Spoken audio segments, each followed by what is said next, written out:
नमस्कार. आज आपण बघणार आहोत कोणांचे प्रकार व त्यांचे उपयोजन. स्वाध्याय 11. प्रश्न नंबर 1. पुढीलपैकी सरळ कोणाचे माप कोणते आहे? ए, बी, सी आणि डी मध्ये सरळ कोणाचं माप कोणतं आहे? मित्रांनो, सरळ कोण म्हणजे काय? ज्या कोणाचं माप 180 अंश असतं त्याला आपण सरळ कोण असे म्हणतो. तर मित्रांनो, सरळ कोण असतो 180 अंश मापाचा. म्हणजे पहिल्या प्रश्नाचं उत्तर पर्याय क्रमांक बी 180 अंश. आता मित्रांनो, पर्याय क्रमांक ए आहे 360 अंश. 360 अंश मापाच्या कोणाला पूर्ण कोण असे म्हणतात. पर्याय क्रमांक सी 270. मित्रांनो, ज्या कोणाचं माप 180 अंशापेक्षा जास्त आणि 360 पेक्षा कमी त्याला आपण प्रविशाल कोण असं म्हणतो. आणि 145 अंश म्हणजे काय? तर मित्रांनो, ज्या कोणाचं माप 90 अंशापेक्षा जास्त असतं आणि 180 अंशापेक्षा कमी असतं त्याला आपण विशाल कोण असे म्हणतो. मग सरळ कोण आहे 180 अंश मापाचा, म्हणजे पहिल्या प्रश्नाचं उत्तर पर्याय क्रमांक बी. प्रश्न नंबर 2. पुढीलपैकी कोणती आकृती प्रविशाल कोण दर्शवते? मित्रांनो, पर्याय क्रमांक ए, बी, सी आणि डी मध्ये कोणती आकृती प्रविशाल कोणाची आहे? बघा, पर्याय क्रमांक ए. मित्रांनो, ही आकृती लघुकोणाची आहे. म्हणजे 0 अंशापेक्षा जास्त आणि 90 अंशापेक्षा कमी मापाच्या कोणाला आपण लघुकोन म्हणतो. पर्याय क्रमांक ए लघुकोन. पर्याय क्रमांक बी मित्रांनो आहे विशाल कोन. आता विशाल कोन म्हणजे काय? तर 90 अंशापेक्षा जास्त आणि 180 अंशापेक्षा कमी मापाचा कोण असतो विशाल कोन. त्यानंतर पर्याय क्रमांक मित्रांनो सी आहे. बघा, 180 अंशापेक्षा जास्त आणि 360 अंशापेक्षा कमी मापाच्या कोणाला प्रविशाल कोण असे म्हणतात. म्हणजे दुसऱ्या प्रश्नाचं उत्तर आहे पर्याय क्रमांक सी. मित्रांनो, पर्याय क्रमांक सी ही प्रविशाल कोण दर्शवते. आणि पर्याय क्रमांक डी आहे 90 अंश मापाचा काटकोन. म्हणजे दुसऱ्या प्रश्नाचं उत्तर पर्याय क्रमांक सी. प्रश्न नंबर 3. टिंब कोण तयार करतात? मित्रांनो बघा, पर्याय क्रमांक ए आहे 2 रेषा. मित्रांनो, 2 रेषा काढल्या म्हणजे त्यापासून कोण तयार होतो का? नाही. पर्याय क्रमांक ए आहे चुकीचा. 2 रेषांपासून कोण तयार होत नाही. पर्याय क्रमांक बी 2 रेषाखंड. मित्रांनो, 2 रेषाखंड काढले म्हणजे त्यापासून सुद्धा कोण तयार होत नाही. आता 2 किरण. मित्रांनो, 2 किरण काढले म्हणजे एका बिंदूतून निघून दुसरीकडे अमर्याद जाणारी रेषा त्याला आपण किरण म्हणतो. 2 किरण काढल्यानंतर सुद्धा मित्रांनो कोण तयार होत नाही. बघा, आपलं उत्तर आहे पर्याय क्रमांक डी. पर्याय क्रमांक डी आहे सामायिक बिंदू असणारे 2 रेषाखंड. मित्रांनो, सामायिक बिंदू असणारे. बघा, आता हा मित्रांनो सामायिक बिंदू आहे. सामायिक बिंदू असणारे 2 रेषाखंड म्हणजे हा एक रेषाखंड आणि हा दुसरा रेषाखंड. या दोनही रेषाखंडांचा एक बिंदू सामायिक आहे. म्हणजे सामायिक बिंदू असणारे 2 रेषाखंड मित्रांनो कोण तयार करतात? बघा, आता पर्याय क्रमांक ए मध्ये बघितलं 2 रेषा. मित्रांनो, रेषा दोनही बाजूला अमर्याद असतात. पण रेषा सरळ रेषा असतील तर कोण तयार होईल का? नाही होणार. त्यानंतर पर्याय क्रमांक बी 2 रेषाखंड. मित्रांनो, नुसते 2 रेषाखंड काढले. रेषाखंड म्हणजे कोणतेही 2 बिंदू जोडणारी रेघ म्हणजे रेषाखंड. मग मित्रांनो, आपण सरळ 2 रेषाखंड काढले म्हणजे कोण तयार होईल का? नाही होणार. पर्याय क्रमांक सी 2 किरण. मित्रांनो, एका बिंदूतून निघून दुसरीकडे अमर्याद जाणारी रेषा. असे आपण 2 किरण काढले म्हणजे कोण तयार होईल का? नाही होणार. तर मित्रांनो, सामायिक बिंदू असणारे 2 रेषाखंड. बघा, सामायिक बिंदू असणारे 2 रेषाखंड काय करतात? कोण तयार करतात. म्हणून तिसऱ्या प्रश्नाचं उत्तर आहे पर्याय क्रमांक डी. प्रश्न नंबर 4. कात्रीच्या जोडलेल्या पात्यांमध्ये पुढीलपैकी कोणता कोण तयार होणार नाही?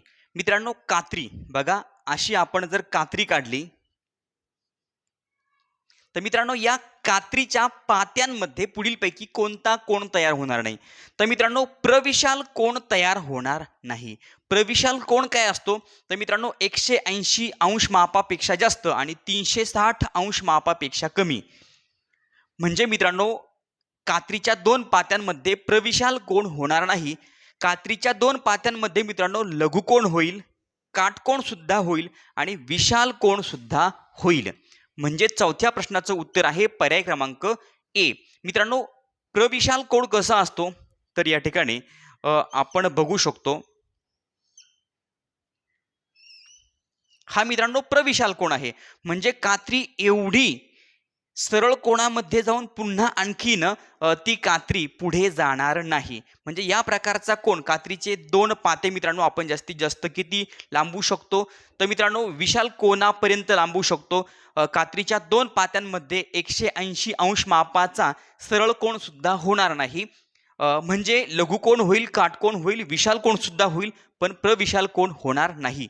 म्हणून चौथ्या प्रश्नाचं उत्तर आहे पर्याय क्रमांक ए. प्रश्न नंबर 5. पुढीलपैकी कोणत्या घड्याळाच्या दोन काट्यांमध्ये काटकोन झाला आहे. मित्रांनो कोणत्या घड्याळाच्या दोन काट्यांमध्ये काटकोन झाला. आता पर्याय क्रमांक ए मध्ये मित्रांनो घड्याळात वाजलेले आहे 3. घड्याळात वाजले 3 म्हणजे मित्रांनो तास काटा 3 वर आहे, मिनिट काटा 12 वर आहे. म्हणजे मित्रांनो बरोबर 90 अंश मापाचा कोन तयार झालेला आहे. 90 अंश मापाचा कोन म्हणजेच काटकोन. मित्रांनो पाचव्या प्रश्नाचं उत्तर आहे पर्याय क्रमांक ए. पर्याय क्रमांक ए मधील घड्याळात काटकोन झालेला आहे. मग आता मित्रांनो बाकीचे कोण बघण्याची आवश्यकता नाहीये. आपण पर्याय क्रमांक बी बघितला तर पर्याय क्रमांक बी मध्ये मित्रांनो आपल्याला विशाल कोन दिसतोय. बघा पर्याय क्रमांक बी मध्ये विशाल कोन आहे, कारण की तास काटा मित्रांनो 5 आणि 6च्या मध्ये आहे, तो 6 वर गेलेला नाही. आणि मिनिट काटा 9 वर आहे. म्हणजे मित्रांनो विशाल कोन आहे, 90 अंश मापापेक्षा जास्तीचा कोन आहे. पर्याय क्रमांक सी मध्ये मित्रांनो लघु कोन आहे. आणि पर्याय क्रमांक डी मध्ये आपल्याला सरळ कोन 180 अंश मापाचा सरळ कोन दिसतो. मग काटकोन आहे पर्याय क्रमांक ए मध्ये. म्हणून पाचव्या प्रश्नाचं उत्तर आहे पर्याय क्रमांक ए. प्रश्न नंबर 6. मध्यान्नोत्तर 3:45 वाजता 3:45 PM घड्याळाच्या मिनिट व तास काट्यांमध्ये कोणता कोन तयार होतो. मित्रांनो मध्यान्नोत्तर म्हणजे दुपारी 12च्या नंतर, म्हणजेच 3:45 PM. मित्रांनो रात्री 12 वाजल्यापासून दुपारच्या 12 पर्यंत AM हा वेळ असतो आणि दुपारी 12 ते रात्रीच्या 12 पर्यंतचा वेळ हा PM असतो. मग 3:45 PM घड्याळाच्या मिनिट व तास काट्यांमध्ये मित्रांनो 3:45 म्हणजे मित्रांनो 3:45 म्हणजे 4 वाजायला 15 मिनिटं कमी आहे. तास काटा मित्रांनो 4च्या जवळ असेल आणि 45 मिनिट म्हणजे मिनिट काटा 9 वर.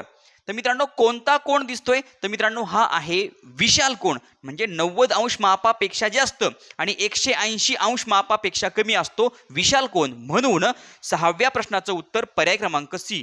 मित्रांनो घड्याळात विशाल कोन तयार झालेला आहे. प्रश्न नंबर 7. पुढीलपैकी कशामध्ये कोणाचा उपयोग केला जात नाही.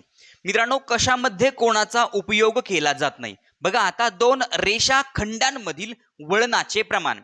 आता दोन रेषाखंड आहे त्यामध्ये असणारं वळण, त्यामध्ये मित्रांनो कोणाचा उपयोग केला जातो. पर्याय क्रमांक ए बरोबर आहे. आता सागराची खोली मोजणे. मित्रांनो सागराची खोली मोजण्यासाठी कोणाचा उपयोग केला जात नाही, म्हणून पर्याय क्रमांक बी चुकीचा. त्यानंतर इमारतीचे मोजमाप. मित्रांनो इमारतीचं मोजमाप करण्यासाठी कोणाचा उपयोग केला जातो. आणि क्रीडा स्पर्धेमध्ये सुद्धा मित्रांनो कोणाचा उपयोग केला जातो, म्हणजे पर्याय क्रमांक ए, सी आणि डी मध्ये कोणाचा उपयोग केला जातो. पण सागराची खोली मोजण्यासाठी मित्रांनो कोणाचा उपयोग केला जात नाही. म्हणून 7व्या प्रश्नाचं उत्तर आहे मित्रांनो पर्याय क्रमांक सी, फक्त बी. उत्तर आहे पर्याय क्रमांक सी, फक्त बी मध्ये कोणाचा उपयोग केला जात नाही. प्रश्न नंबर 8. पूर्ण कोनाचे माप किती असते. मित्रांनो ही आहे पूर्ण कोनाची आकृती. आता पूर्ण कोनाचं माप मित्रांनो 360 अंश असतं. म्हणजे 8व्या प्रश्नाचं उत्तर आहे पर्याय क्रमांक बी 360 अंश. मित्रांनो पर्याय क्रमांक ए 180 अंश. सरळ कोणाचं माप 180 अंश असतं. त्यानंतर पर्याय क्रमांक सी आहे मित्रांनो 0 अंश. 0 अंश मापाचा सुद्धा कोन असतो. आणि पर्याय क्रमांक डी आहे 90 अंश. 90 अंश मापाचा काटकोन असतो. 360 अंश मापाचा पूर्ण कोन असतो. म्हणजे 8व्या प्रश्नाचं उत्तर आहे पर्याय क्रमांक बी. प्रश्न नंबर 9. सोबतच्या आकृतीतील कोणांची संख्या आहे. मित्रांनो या आकृतीमध्ये किती कोण आहेत, कोणांची संख्या आपल्याला मोजायची आहे. बघा पहिला कोन आहे कोन BAC. BAC. मित्रांनो दुसरा कोन आहे CAD. Cone CAD. A D. पुढचा कोण आहे मित्रांनो डी ए ई. कोण डी ए ई. त्यानंतर मित्रांनो पुढचा कोण कोण बी ए डी. त्यानंतर पुढचा कोण आहे कोण सी ए ई. आणि मित्रांनो त्यानंतर पुढे बी ए ई. कोण बी ए ई.